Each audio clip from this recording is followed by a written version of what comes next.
This is Ask a Couples Counsellor, a show that answers all the relationship questions you're too afraid to ask. On the show, we'll take your questions and give you the tools you need to build trust and intimacy with your partner. I'm your host, Neha Kapoor. I'm a registered clinical counsellor and psychotherapist, and I'm really passionate about helping couples navigate the challenges that we all go through. Because after all, every relationship encounters some stormy weather now and then. In today's episode, we're diving into a sensitive yet increasingly prevalent topic, the impact of live porn addiction on relationships.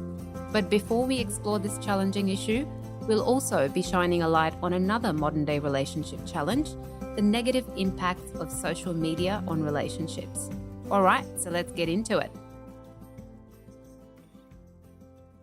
Our first question for today comes from Alison in Sydney. And Alison's question is, what can you do if your partner is addicted to live porn, and is that considered cheating? What a great question, Alison. So to answer this question, I'm going to divide it a little bit. So first we'll talk about what is live porn and what is the difference between live porn and normal porn. And then I'll look at how does porn addiction affect you? And then we'll talk about whether it's considered cheating. So let's start off with what is live porn? So basically, live porn refers to sexually explicit content that is streamed live over the internet. So it typically features performers engaging in sexual acts in real time. And this can include webcam shows, live chat sessions, and interactive performances where viewers can interact with the performers. So a live porn platform often allows viewers to request specific acts or fantasy, creating a more interactive and personalized experience compared to pre-recorded pornographic videos. So a question is OnlyFans considered live porn? Yes, it is, because it does have that interactive quality. Now, let's talk about what's the difference between live porn and normal porn. So live porn typically involves live streamed performers by individuals or couples engaging in sexual acts in real time. So what viewers can do is that they can often interact with the performers through chat or other means, which adds an element of interactivity and customization to the experience. And how is it different to normal porn?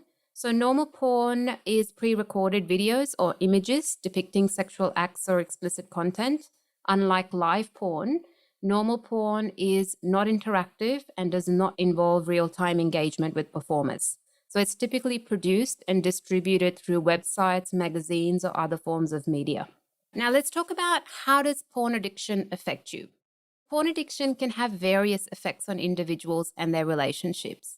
And some potential effects include things like emotional distress. I do see this a lot. So porn addiction can lead to feelings of guilt, shame, and low self-esteem, especially if it conflicts with personal values or beliefs. So excessive porn use can strain your relationship, leading to feelings of betrayal, insecurity, and decreased intimacy between partners. It can also cause sexual dysfunction in males specifically. So porn addiction can contribute to sexual dysfunctions like erectile dysfunction or loss of interest in real-life sexual encounters. It can also lead to escalation. So over time, individuals may seek out increasingly extreme or niche pornographic content to achieve the same level of arousal, which can desensitize them to more typical sexual stimuli. So extremities could include things like gross offensiveness, disgusting or otherwise obscene shows, things like bondage, rape, torture, snuff porn, child pornography, etc. So it does have pretty disastrous consequences too. Then there's things like isolation. So porn addiction can lead to social withdrawal and isolation as individuals prioritize porn consumption over spending time with friends, family, or engaging in other activities. Porn addiction or any other addiction has got that quality in it of excessiveness. So people want to do more of that addiction behavior. So seeking support from a therapist or counselor specializing in sexual addiction can be very beneficial in addressing these effects and developing healthier coping mechanisms. And if your partner is addicted to live porn, It's very important to have an open and honest conversation with them about your concerns and how it's affecting your relationship. Now, let's move on to the very important question of whether it's considered cheating. So whether live porn addiction is considered cheating depends on the boundaries and agreements within a relationship. Look, cheating is generally understood as engaging in intimate or sexual activities with someone outside of the agreed upon bounds of a committed relationship. However, I believe that the definition of cheating can vary greatly between couples. So some partners may consider any form of sexual interaction, even if it's virtual and with strangers, as a breach of trust and fidelity. In such cases, an addiction to live porn could indeed be seen as a form of cheating. On the other hand, I also see other couples that have more open or flexible boundaries regarding sexual behavior, including activities such as watching porn, including live porn. So in these cases, as long as both partners are comfortable with the behavior and it doesn't interfere with the relationship or cause harm, it may not be considered cheating. So communication, trust, and mutual understanding are the key in navigating such sensitive topics within a relationship. So it's essential for partners to discuss their boundaries, expectations, and feelings openly and honestly to ensure that both parties feel respected and valued. And it's essential to establish clear boundaries and seek professional support if needed to address the addiction and its impact on your relationship. So I hope that answers your question, Alison.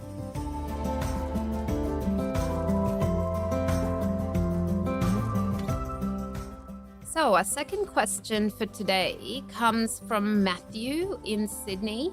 And Matthew's question is, what are the negative impacts of social media on relationships? That's a great question too, Matthew, and I'm sure a lot of our listeners want to know. So social media can contribute to relationship problems in various ways, and I do see this a lot in couples counseling. So the first one is comparison. So what happens is that constant exposure to curated content can lead to unrealistic comparisons with other couples. And another problem is jealousy, of course. Seeing partners interacting with others online, liking or commenting on posts can spark jealousy and insecurity in the relationship.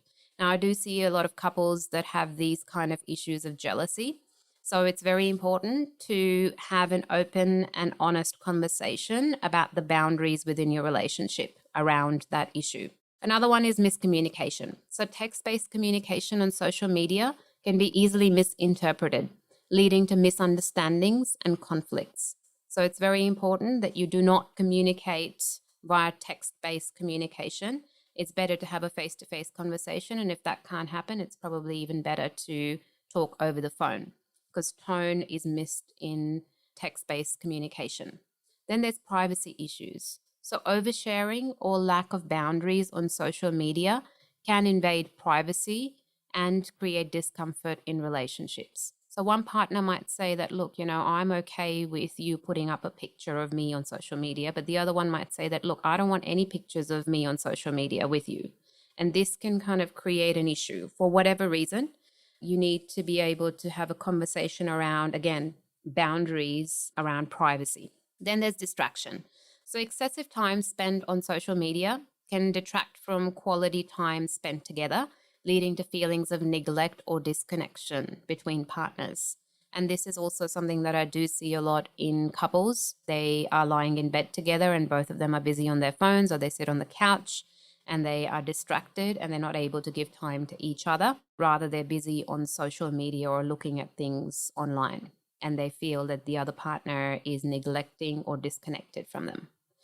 Then a very important thing that social media can provide is infidelity opportunities. So social media provides opportunities for emotional or physical infidelity through private messaging, reconnecting with ex-partners, or engaging in flirtatious behaviors with others. So overall, it's very important for couples to be mindful of how they use social media and to prioritize open communication and trust in their relationship.